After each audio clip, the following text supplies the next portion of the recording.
In this video, we are going to attach the tummy of Oliver the cat. You can see that's the back side or wrong side of the work. And we're going to attach the tummy on the front side or right side of the work, right inside of the provided guideline. So you can take the little tummy and lay it in place. Once you have it aligned, you can take a safety pin and pin it so that it won't move while you're sewing.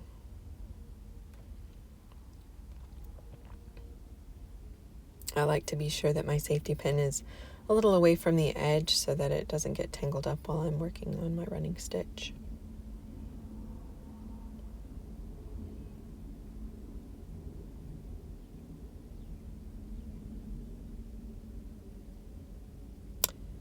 So I'll take my needle, which is threaded with a single thread.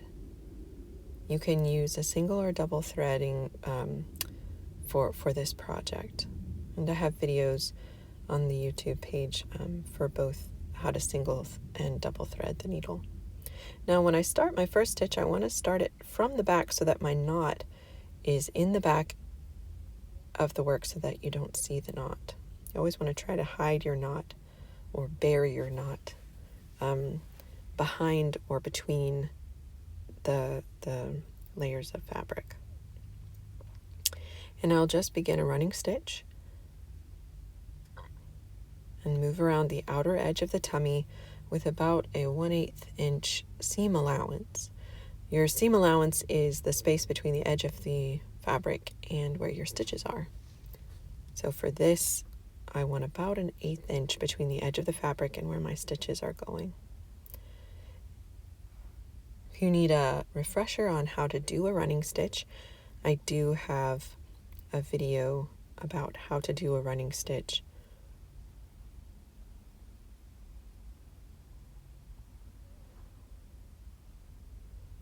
So I'll go ahead and speed up the video so that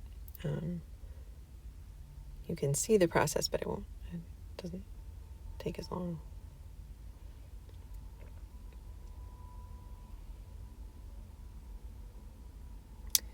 The guideline should be pretty well hidden behind the tummy at the end of the project.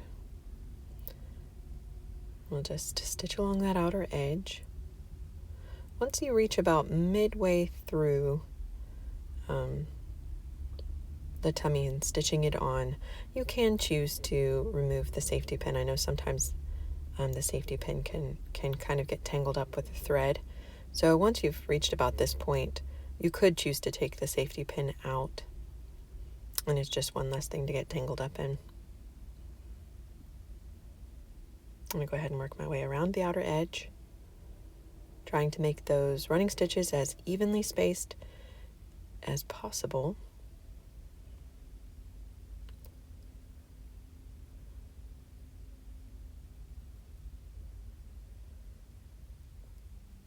We'll just continue around until we reach the place where we started.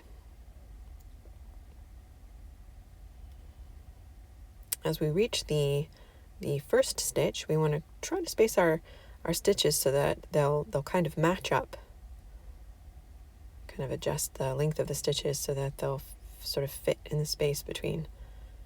And there we go. I'm putting in my last stitch, and you'll notice that my thread is coming out the back of the work or wrong side of the work whenever I'm finished.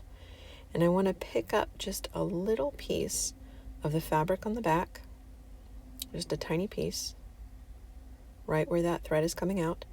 And I'm going to make a small loop. Then I'll push my needle up through the loop once, and then I'll push it up through a second time. Uh-oh, got a little tangled. I'll push it up through a second time, and then I'll pull it tight so that it's just touching the back of the fabric. There. Then I can take my scissors and clip the thread. You don't want to clip the thread too close to that ending knot because the knot can come undone.